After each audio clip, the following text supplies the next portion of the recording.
What's poppin'? It's your boy Memphis. Make sure y'all click that like, click that subscribe button. Some more Bleu Davinci and Young Jeezy on the BMF signing and him signing to Def Jam situations what led to beef. Click that like, click that subscribe button to get it. I didn't understand it then. Remember, through all of this shit I'm talking about, I'm a kid. I wasn't a 45-year-old man that knows what he knows now. I was like a 25, 24, 25, 26-year-old young man that was being exposed to a whole lot of shit in real time, a lot of shit I knew, but I didn't know everything. And to go back to that question right quick, I should have signed him. That's something that I did wrong. But I was going off the real pre-test, the street. Man, I never even thought that he would do nothing like that. This BMF, nigga, we buying this car, change he with us. You feel me? He gonna be too scared to do something like that, is what I thought. But how it was, once I kicked to you how it played out, it's gonna all make so much sense. So now, boom, let me just speed up. Going on. Wolf, this happened with Wolf. Now, when it happened with Wolf was the third day of a 45-day studio session at Patchwork for the launch of BMF Entertainment, the first real official music for BMF Entertainment, including Jeezy, Bleu Davinci, and some other people that we'll talk about in some other time. Now, the third day, I got the first week, I'm recording. I'm giving Jeezy the second week, and then the third week is broken down 3 days at a time between the different artists and so on and so forth until the 45 days is done. That's how I scheduled it. It's my company, I scheduled it. I'm letting you guys know how I ran this company. I scheduled the pay. We got the brown bag, paid Kurt the brown paper bag of money. He's online talking about it and everything. So when we start the studio, I got my producers in there, got my engineers in there, I'm paying everybody, I'm running this whole, there's no Meech in there saying, all right, look, we gonna run this through SSL, we gonna have Josh mix it over here, but we gonna have Andy mix these three because it's this sound and we need more low 808 and Andy's better with them low 808 sound. This is me in there running the record like, okay? So now, I allot Jeezy a time to record. The gunshots go off that day. I don't return back to the studio. I leave out the studio with a carbon 15 and people at the studio thought I did the shooting, but the shooting was done and I got the call and I looked at last time I came back. Speed up. Meech had people go home to their respective states until he figured out what was going on with his double homicide charge. Okay? So everybody that was from BMF, it was a shot Meech called and he sent everybody home. So while we all went back to LA. So while we in LA, what I do is I make an executive decision. And I tell Jeezy, I say, look, I'm not going to kill the studio session because we probably going to be back 30, 20, 2 to 3 weeks. We'll be back. So just stay in that bitch and keep working, crank out records, but we still got to be on time for when we come back together. I ain't worried about this, gonna be popping. So he sent a couple records back the first couple weeks, and then next thing you know, bro, that I just get a call, bro, and it was Jeezy, and he was like, hey, I did it, bro, I did it for the fam, just did it. I'm like, you did what? I'm still in LA. He's like, nigga, I just did it for the fam, I just signed the Pump and Def Jam. I said, what? How the that happened? He's like, so your Chadley fan was in the studio next day making the beats for Bad Man, nigga, ain't there fucking with Chadley fan, nigga, and blah. I'm like, bro, let me call you back. I called Meech. Like, bro, why calling me talking about he just signed all kind of record deals and put the Meech like, yeah, man, nigga, it's on, signed the Def Jam. He with Puff. I'm like, what you mean? He with Puff and he signed the Def Jam, bro, like, we not involved. Like, wait, why nobody gonna tell me or say nothing? That contracts is signed, it's done, like that. So the stigma basically was, the aura was, I was hating on Jeezy because Jeezy got signed. Okay. Now, if the people that were feeling that way understood the record business and what was going on with me being the president and co-owner of this company, then they would understand that that was our ticket out of the streets, you idiots. That was never supposed to happen. How did it happen though? Okay, you want to see, now we got to figure out how did that happen. This is how it happened. When Meech was on house arrest back then, everybody was gone from BMF. He didn't have nobody to do shit for him. So he called me and said, hey bro, you got to send me somebody down here that could do some running for me, bro. Bring me the bitches from the club in the middle of the night that was stacked, eat pills or weed and while I'm in here on this house arrest. I still got the party, I'm the boss. And he was right. Only person I had to send was who? Person that lived there that was in my studio session every day. Jeezy. This is where Jeezy and Meech build their bond. This is when Jeezy and Meech become like Bleu and Meech. Because he's left there with Meech while Meech on house arrest, and every night he come to bring him his luxuries of life. The bitches, the pills, the motherfucking weed, the drink, the whole party. Motherfuckers in that bitch rolling, double stacks, fucking, do whatever he want. Meech still living his life on house arrest for the wolf. And Jeezy was the only player from the game at the beginning, and they got like this. And once Jeezy saw how cool he got with Meech, he understood that Meech didn't know nothing about this motherfucking music. He knew that he could do everything that he did, and then tell me later. He knew it. He figured it out. Oh shit, I don't need Blue no more. Meech my man. I got it. So he was sending me songs back to LA on was bang. It's all the Trapper died from Trapper died tape. So I'm like, yes, finna go up. When we all get back, we finna go crazy. The bag gonna be together. This gonna be straight. Blah blah blah. This ended up signing the record deal. See, they felt like it was gonna be over for BMF. They thought it was over for Meech with the double homicide accusation. So the whole time he was with Meech, he didn't really feel like Meech was gonna make it out that situation. So they ran off and left us, and they left us out of it. Either that or the feds pressed them and told them that they couldn't involve us in it. The feds he got their hands on them already. I don't know. It's either one or two things, but we was left out of the whole situation. Now, mind you, we was left out of the situation after we created the situation. I'm the nigga that told Jeezy to start looking like me. Start looking like an LA Crip. They talking his BMF, hit the brakes, hit the lights, voila, they go to the brakes. This all this, he was seeing, he saw that in a spot car. And that was a combination from a car before. He's telling the combination from spot cars. That's how in-depth. That's why people loved it so much, because he was seeing what we was doing and he was transferring into the lyrics, and niggas was like, oh my God, he's the ultimate street. No, that's big. We just work. And his program and how he was doing his operations that y'all fell in love with listening to. Right. He didn't have no bunch of yams to stash at his auntie house when I met. I was giving him one. Man, can't tell me nothing. Cause telling you, can't tell me. See, everybody think they know, but they don't know. And I can't blame them though, because all you can know is what people say, and when you get the wrong people saying, then you just continue not knowing. You know what I'm saying? So now look, speed up. Oh, you go around and what? You could be smoking right. Smoke. So now, Jeezy gonna sign the deal, leave us out. Once he leave us out, I was through with Jeezy, okay? But now, folks, remember I was talking about all the BMF homies that was, sideball and all that was around early in the game. Hey man, you gonna let your man in? Once he get the Def Jam deal and he becomes a rapper, become instinct, want to be all in the videos and want to tell me, damn, why you hating on Jeezy? Don't you got 4 houses, 6 cars, and blah blah blah, all this? It sound like you hate. I might be hating, man, but I'm not hating on Jeezy. I'm hating the fact that we just had our outlet out of this drug life, man, and you let it walk right out before y'all running around, campaigning around this sweet and cool. But see, it happened on Big Meech's time, and Big Meech was the leader. Bleu Davinci wasn't. Big Meech got any kind of last say so. So when I'm ready to get mad and trick on it, force that into the contract and do like that, he's best friends with Meech. I can't do nothing about it. All I gotta do is sit back and watch the show. All my homeboys with me. If you see it, watch it and see it.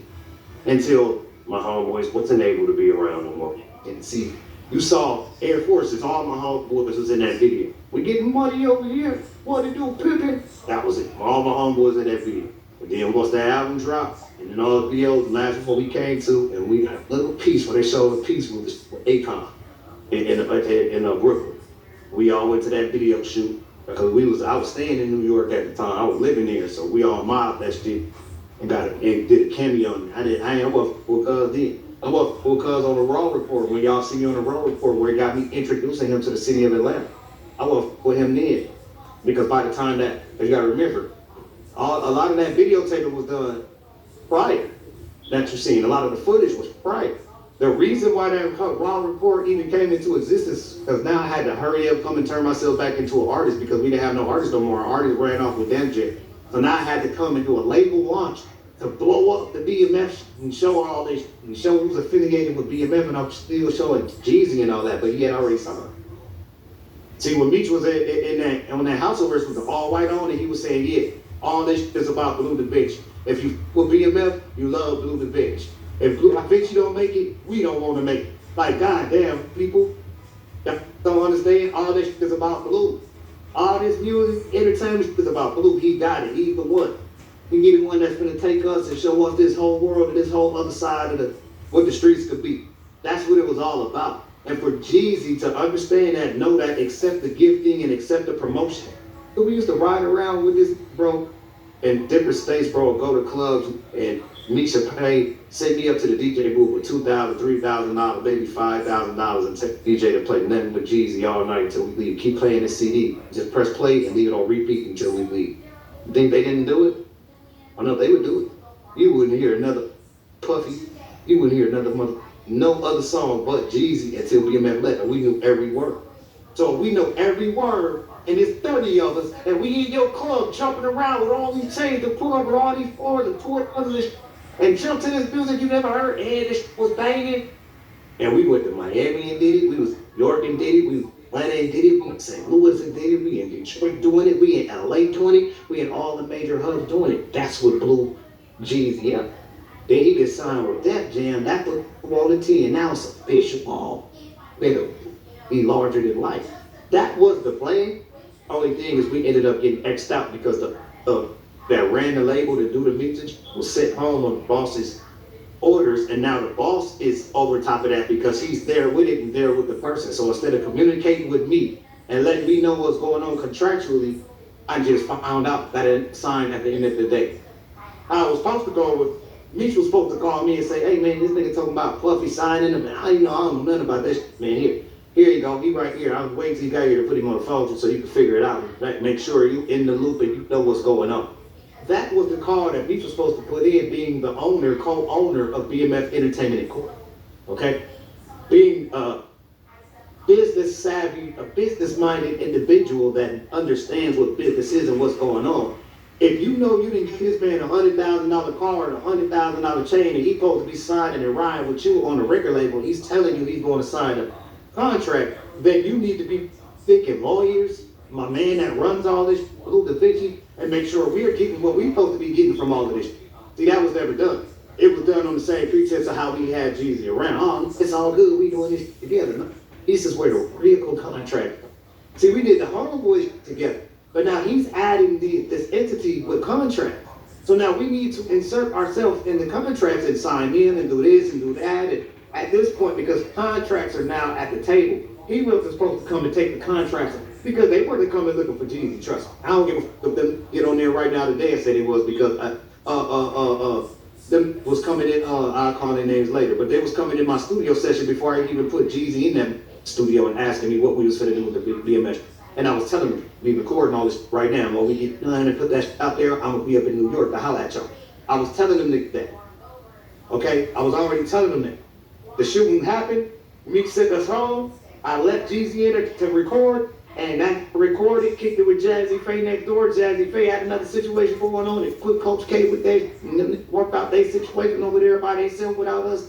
Then he didn't want to just do that. He wanted to be signed to Def Jam and all this other shit I heard that they did, and all of it did not consider us while he sat in my $1,500 a day, 45-day studio session for like 3 weeks recording all that first music that everybody loved in my session. I said, that comes out of BMF session that recorded all that first music out of that drum. Yes, bro. This what don't understand, this what don't know. So see how passionate I get when I talk about it, that's why. And I ain't even mad no more. I been came to terms with it. I done touched millions since then. I don't give a fuck about that shit. It was a big learning lesson to me, and it is what it is in history. So I'm not gonna allow people to continue to hold these people on these pedestals and then run my name, how they run my name. We gonna get this right. You know what I'm saying? We gonna make sure that people know what happened, how it happened, who's responsible for what. And when it comes to that entertainment and that branding, how BMF looks, I created the BMF logo. Okay, I went and created that. Yeah, I sat down with the graphic designer's name was Johnny L. Langston. He had Fat Effects. That's when I did all the Stomping Ground graphics. Before we started BMF, I did all my Stomping Ground graphics with Johnny. I was running the Stomping Ground for real, but I wasn't on paperwork running. They was all had it on paperwork first and then signed me as an artist, but I was really doing all the work for Stomping Ground. You feel me? Until they took me to Atlanta because Meech knew Too Short, so then we did a song with Too Short. And they did that for Stockton Brown or whatever. But all of the graphics and all of this, I was doing myself, you know what I'm saying? I've done it all. All of it, bro, when you look up BMF online, until you get to people like Rick Ross and people that created their own kind of graphic to look a certain way for BMF, that you know that been on everybody's shirt and everybody's all these years. I created that. That's my logo. I'm the sole proprietor of that logo, the name, the company, and all that. Nobody could ever tell me what I can or can't do with BMF. I'm the first one. I own it. You know what I'm saying? So it is what it is. People can reserve the right to use the name. Like Tammy Cowan was as an LLC, I believe, BMF Entertainment Incorporated. She been had since 2008, the informant. So she owns Meech's BMF right now. I don't even have a BMF Entertainment Incorporated. I have BMF Entertainment Music and I have BMF Originals right now. You know what I'm saying? So, yeah, bro, that's how this went. So that's went from there. Jeezy got beat. Thought I was hating. Next thing you know, go to jail. When go to jail, start saying I was ratting about this limo. The paperwork came out. We want to try it. Instead of saying, who didn't tell you? Say, well, he did go to a debriefing. They try to jump on to something else. Oh, he did go to a debriefing. Oh, yeah, he went to a debriefing, but it turned up that since he was locked up a year and a half after everybody else, all of the information about the case was already out to the government. It wasn't nothing that Blue knew that could help the government. So there was no information added to that debriefing. The only information from the debriefing was the information that was there before Blue came to jail. Hello, that's it. The debriefing didn't add information and put it in prison. Now, did I have information that I could have added? How about this? None of my homeboys from LA that I put on all of my name, Llewellyn, Bull, Big Thug, Baby Blue, even though he was passed away, rest in peace. None of them, bro, Big Bull, none of them got indicted BMF, bro. Don't know. All of them, yeah, all of them, you can see with the t-shirts on, you know, Meech's crew that was around kicking ass, taking names, doing all this. I couldn't think of the jail, you know why? Because Team Inside didn't know these, they got added on after these separated. I was allowed to bring a lot of these on after. They only knew a couple, me, Bull, maybe Big Cuz a little. They ain't know all of the we brought around, so they couldn't tell on them. Hello, so the teller stopped at me. From the BMF side, from the side, from T side, it stopped at me. I didn't see the statement where everybody was telling on all the rest of them. I seen them telling on Jeezy though. For sure, I got all them statements. Jeezy got more statements against him than me. How did he get out of that? How did out of it? I mean, I know some way he worked with the people. He turned in these cars, bro. I said this way back in 2000 something. He turned in a Ferrari and a Ferrari and a horse truck. I was Meech baby mama, little Meech mama's horse truck. Jeezy turned into the Fed and he learned about. You feel like he told them where he told them where they were at. Meech, that could have been your porch truck. When you was motherfucker 2 years or 15 years old, you could have been fresh with the porch truck when you was a little. That into the Fed. Oh, like the cars were seized, but they didn't know where they were at or something. No. Cars was seized. BMF, Big Meech was seized. And when Big Meech got seized, Jeezy had 2 of his cars. One of them was his baby mama. So, to the Fed? All right, so this is what happened. Look. Lost 10 carats.